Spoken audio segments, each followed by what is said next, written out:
Dinas Lingkungan Hidup Kabupaten Jemberana menyiapkan personil dan armada untuk pengangkutan sampah yang dipastikan meningkat pada Hari Raya Galungan. Diperkirakan ada kenaikan volume sampah harian sekitar 10% hingga 15% dari rata-rata harian.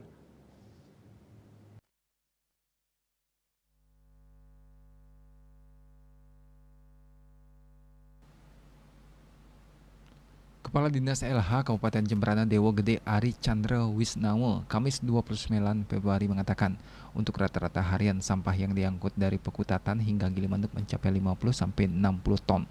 Sedangkan untuk Hari Raya Galungan diperkirakan meningkat menjadi 55 hingga 66 ton. Terdapat peningkatan sekitar 10 sampai 15%, sehingga pihaknya menyiagakan personel untuk pengangkutan mulai hari Kamis. Selain dari dinas langsung ke kontainer atau TPS 3R, pengambilan juga dari masing-masing desa kelurahan yang telah memiliki kerjasama dengan pola terjadwal, sehingga sampah ini diambil langsung ke rumah-rumah warga sesuai dengan jadwal yang ditentukan. Volume sampah pasca Hari Raya Galungan dipastikan meningkat dengan kegiatan dan keperluan pada saat Hari Raya dan libur Umanis Galungan, terutama di pasar-pasar musiman dan pusat keramaian juga dipastikan ada kenaikan volume sampah. Surya Dharma, Bali Pos.